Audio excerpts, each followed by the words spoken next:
श्री गणेशाय नमः। हनुमान जी सुनिए, शिव जी सुनिए, गणेश भगवान सुनिए, कृष्ण भगवान सुनिए। श्रीमद् भागवत महापुराण यहाँ से हम पढ़ेंगे। राधे राधे, सीताराम सीताराम। अब यहाँ सत्य, तप, शौच, बाहर भीतर की पवित्रता, दया, दान आदि कुछ भी नहीं है। बेचारे जीव केवल अपना पेट पालने में लगे हुए हैं। वे असत्यभाषी, आलसी, मंदबुद्धि, भाग्यहीन, उपद्रवग्रस्त हो गए हैं। जो साधु संत कहे जाते हैं वे पूरे पाखंडी हो गए हैं। देखने में तो वे विरक्त है, किंतु स्त्री धन आदि सभी सभी का परिग्रह करते हैं। घरों में स्त्रियों का राज्य है। साले सलाहकार बने हुए हैं। लोभ से लोग कन्या विक्रय करते हैं और स्त्री पुरुषों में कलह मचा रहता है। महात्माओं के आश्रम, तीर्थ और नदियों पर यवनों विधर्मियों का अधिकार हो गया है। उन दुष्टों ने बहुत से देवालय भी नष्ट कर दिए हैं। इस समय यहाँ न कोई योगी है, न सिद्ध है, न ज्ञानी है और न सत्कर्म करने वाला ही है। सारे साधन इस समय कली रूप दावानल से जलकर भस्म हो गए हैं। इसी कलयुग में सभी देशवासी बाजारों में अन्न बेचने लगे हैं। ब्राह्मण लोग पैसा लेकर वेद पढ़ाते हैं और स्त्रियां वेश्यावृत्ति से निर्वाह करने लगी हैं। इस तरह कलयुग के दोष देखता और पृथ्वी पर विचरता हुआ मैं यमुना जी के तट पर पहुंचा, जहां भगवान श्री कृष्ण की अनेकों लीलाएं हो चुकी हैं। नारद जी कह रहे हैं, मुनिवरों सुनिए, वहां मैंने एक बड़ा आश्चर्य देखा। वहां एक युवती स्त्री खिन्न मन से बैठी थी। उसके पास दो वृद्ध पुरुष अचेत अवस्था में पड़े जोर जोर से सांस ले रहे थे। वह तरुणी उनकी सेवा करती हुई कभी उन्हें चेत कराने का प्रयत्न करती और कभी उनके आगे रोने लगती थी। वह अपने शरीर के रक्षक परमात्मा को दसों दिशाओं में देख रही थी। उसके चारों ओर सैकड़ों स्त्रियां उसे पंखा झल रही थी और बार बार समझाती जाती थी। दूर से यह सब चरित्र देखकर मैं कुतूहलवश उसके पास चला गया। मुझे देखकर वह युवती खड़ी हो गई और बड़ी व्याकुल होकर कहने लगी। युवती ने कहा, अजी महात्मा जी, क्षण भर ठहर जाइए और मेरी चिंता को भी नष्ट कर दीजिए। आपका दर्शन तो संसार के सभी पापों को सर्वथा नष्ट कर देने वाला है। आपके वचनों से मेरे दुख की भी बहुत कुछ शांति हो जाएगी। मनुष्य का जब बड़ा भाग्य होता है तभी आपके दर्शन होते हैं। नारद जी से कह रही है।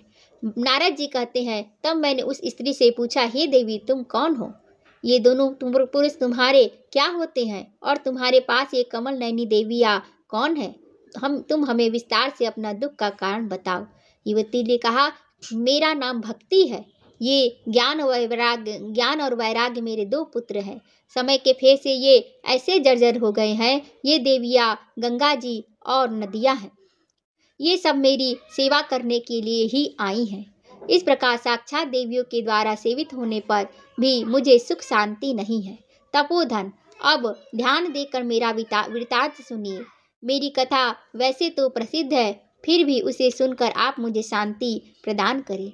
मैं द्रविड़ देश में उत्पन्न हुई, कर्नाटक में बढ़ी, कहीं कहीं महाराष्ट्र में सम्मानित हुई, किंतु गुजरात में मुझको बुढ़ापे ने आ घेरा।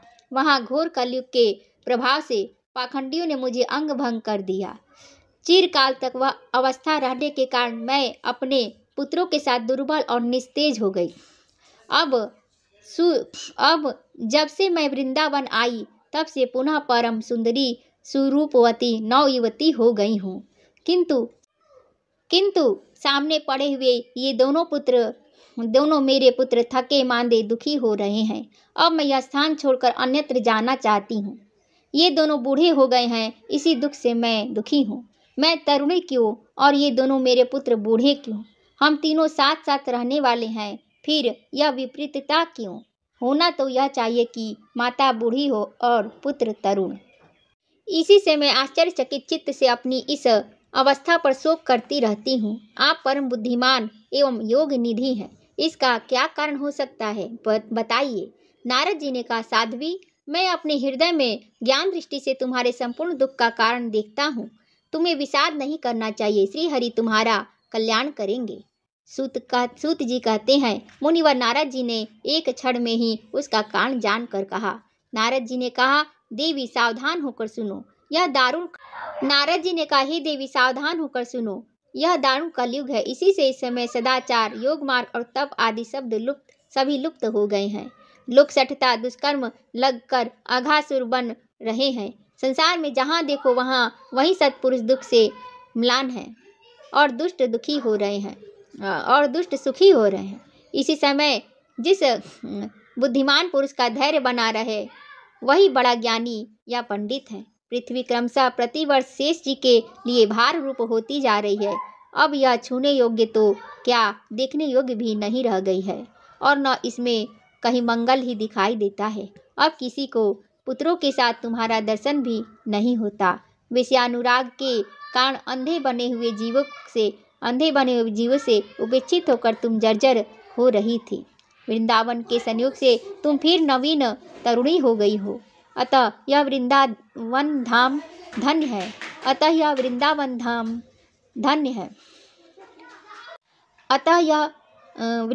धाम धन्य है, जहाँ भक्ति सर्वत्र नृत्य कर रही है। परंतु तुम्हारे इन दोनों पुत्रों का यहाँ कोई ग्राहक नहीं है, इसलिए इनका बुढ़ापा नहीं छूट रहा है। यहाँ इनको कुछ आत्म सुख, भगवत स्पर्श जनित आनंद की प्राप्ति होने के कारण ये सोते से जान पड़ते हैं।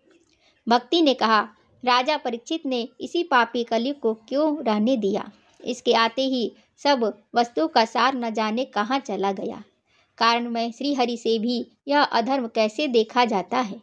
मुने मेरा यह संदेह दूर कीजिए। आपके वचनों से मुझे बड़ी शांति मिली है।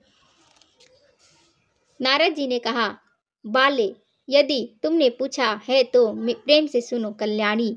मैं तुम्हें सब बताऊंगा और तुम्हारा दुख दूर हो जाएगा।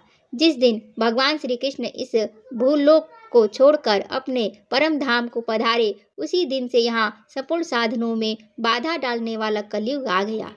दिग्विजय के समय राजा परीक्षित की दृष्टि पड़ने पर कलयुग दीन के समान उनकी शरण में आया। भ्रमर के समान सारग्राही राजा ने यह निश्चय किया कि इसका वध मुझे नहीं करना चाहिए, क्योंकि जो फल तपस्या, योग एवं समाधि से भी नहीं मिलता, कलयुग में वही फल श्री हरि कीर्तन से ही भली भांति मिल जाता है।